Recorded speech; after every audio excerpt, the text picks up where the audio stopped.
From the newsrooms of the Sydney Morning Herald and The Age, this is Please Explain. I'm Samantha Selinger-Morris. It's Thursday, January 18th. If you're getting the feeling that more and more Australians have fallen prey to cyber attackers recently, there's a reason for that. The number of hacks has recently grown by 300% in the period of just 12 months. And the devastation to Australians is multifold. Some have lost tens of thousands of dollars. Others have had deeply private information, including intimate health details and court testimony they thought was given anonymously, exposed to the world. Today, technology editor David Swan on who's committing these attacks and why, and what Australians need to know to avoid falling victim to one.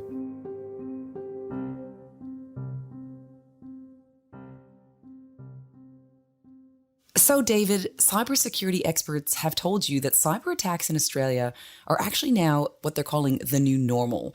They're no longer an outlier like they once were.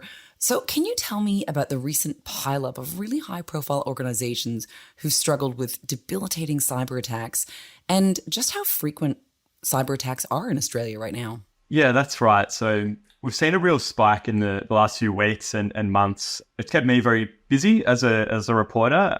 It's particularly these high-profile organizations that I think is more the case now. So they're being front-page stories, really, in a way that we've always had cyber attacks in Australia, but we've seen a big spike in household names, really.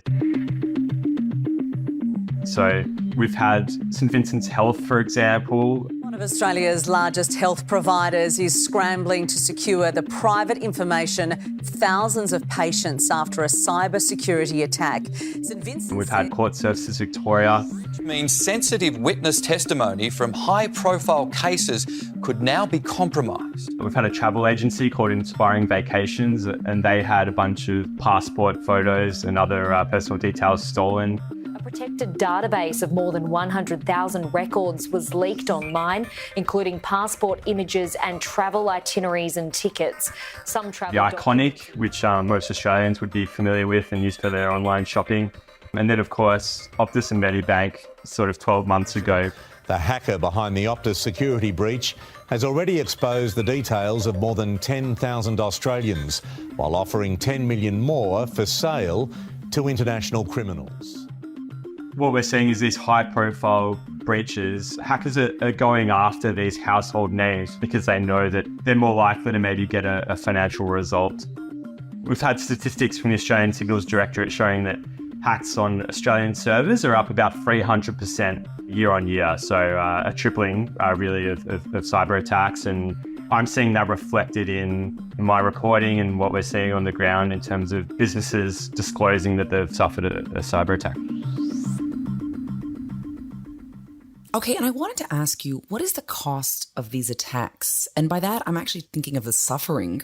Like, what are we talking about here? Is it emotional suffering people are experiencing as a result of these attacks? Are people being ripped off? Is it both? It's both. We've seen with the recent Iconic issues, for example, people having hundreds of dollars taken at a time out of their accounts. We're seeing on the other end of the spectrum real emotional suffering and distress as well. I know we reported recently on the Court Services Victoria hack, and the worry there is that there is all this deeply sensitive witness testimony that previously was supposed to be sort of locked away, right? Like shown privately in the court, stuff that people affected in these cases would absolutely not want to be made public. We spoke to actor Madeline West, who gave us permission to identify her as a victim of a sex abuser. She said that, look, people were aware that potentially their sensitive testimony could be leaked online to the dark web, that could dissuade other victims from coming forward and testifying at all, and that, prosecuting some of these criminals might not be possible because people aren't willing to come forward anymore. So we're seeing a really wide spectrum of impacts. Financial on one level, it's deeply distressing for people caught up in this too. And I think it's an example of how people aren't a number.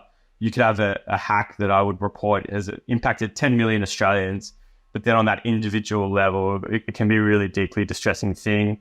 Take the Medibank hack too, and that was about 12 months ago. But so the Medibank hacker leaked a good list and a naughty list online to their dark web blog. What we were seeing leaked, and it was pretty disgusting, to be honest. Every day was a different category of patient, and they weaponized it. So they were like, here are patients that have had abortions, and it was their personal details, names, addresses, everything of patients that had abortions. Another day was alcohol abuse, people that were getting treatment for alcohol abuse.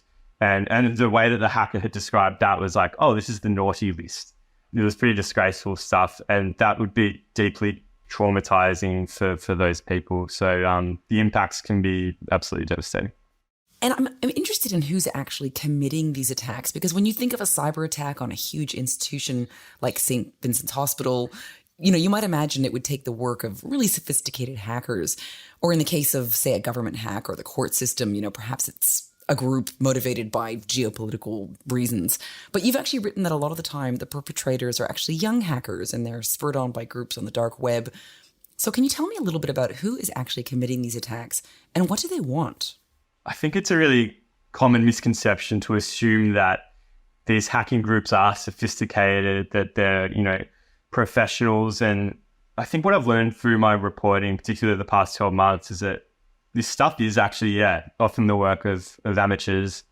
One of my contacts is a former hacker himself, Jameson O'Reilly, who told me that often these attacks, and some of the ones we've been talking about, are, for example, teenagers, literally, who could pay less than $100 on the dark web to gain access to an infected computer belonging to an employee of a billion-dollar company, for example. So these attacks are, I know politicians and executives sometimes say they are sophisticated, but I think we've learned that often that's not the case. You or I could jump on the dark web today. I've sort of seen this and pay $100 for a stolen login of an employee. Even if we don't know how to hack per se, we could use an automated script that could then do that dirty work for us effectively. The other thing I would say too is often these attacks are just purely financially motivated. And often these attacks are, calling for millions, tens of millions of dollars.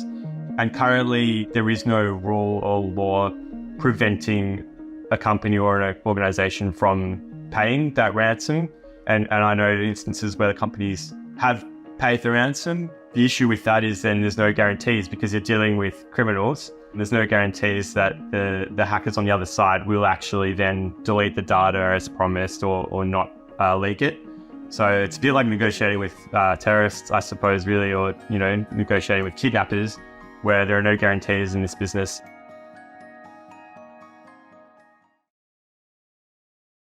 Okay, so we're seeing a massive growth on these attacks in Australian companies, particularly in the last year, and a lot of these hackers want a lot of money. But you've written that the federal government has actually taken a very strong stance against companies paying ransom money.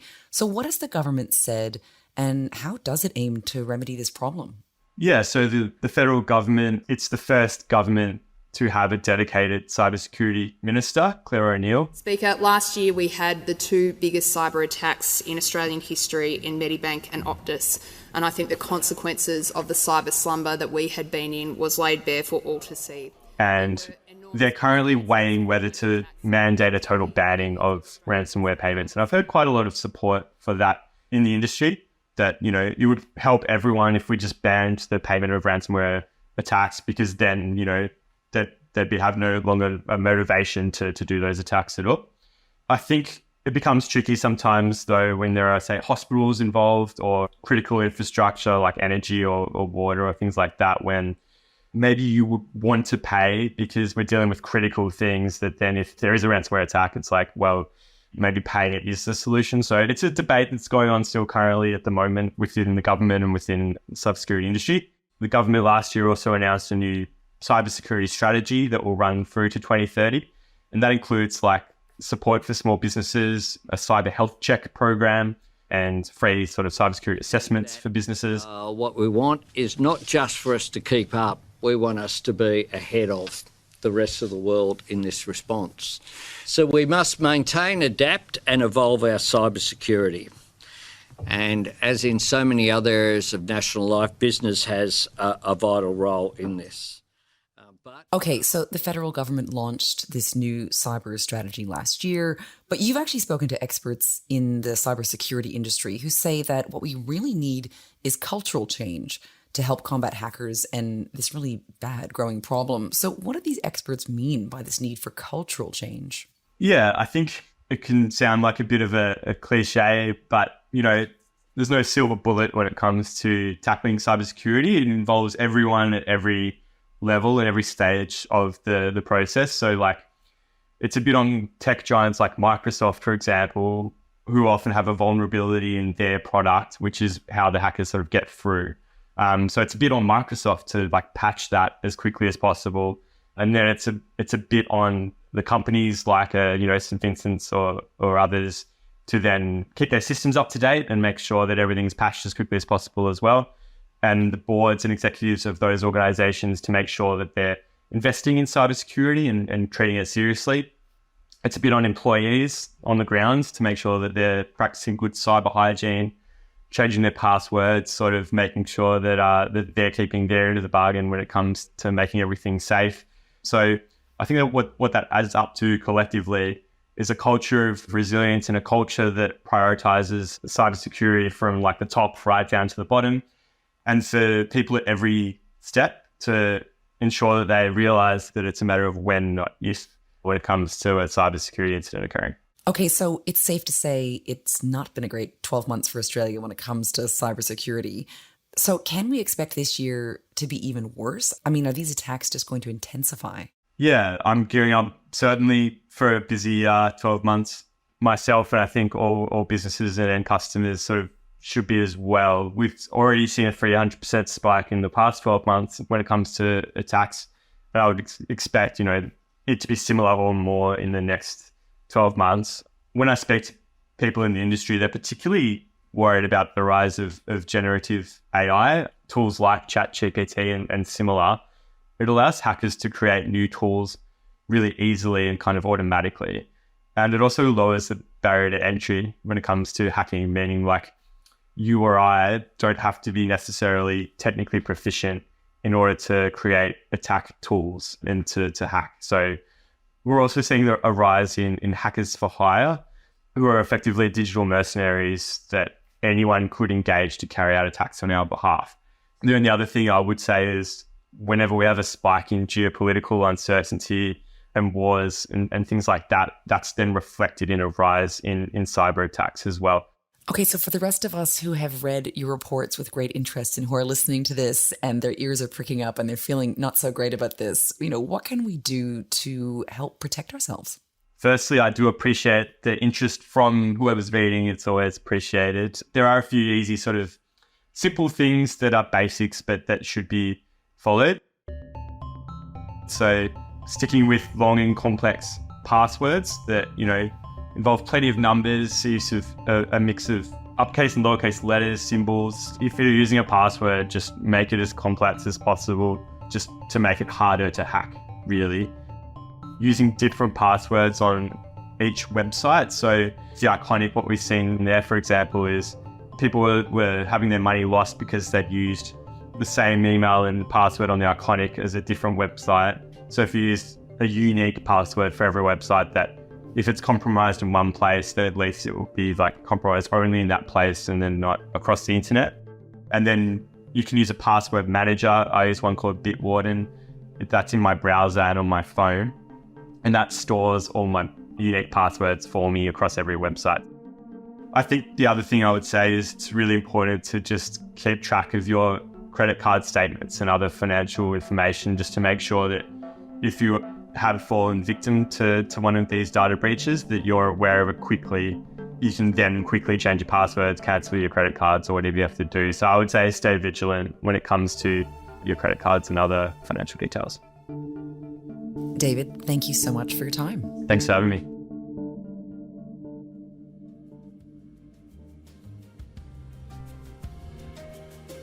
Today's episode of Please Explain was produced by Julia Carr-Katzel. Our executive producer is Ruby Schwartz. Please Explain is a production of The Age and the Sydney Morning Herald.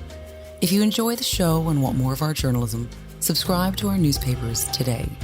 It's the best way to support what we do. Search The Age or smh.com.au/subscribe. I'm Samantha Selinger Morris. This is Please Explain. Thanks for listening.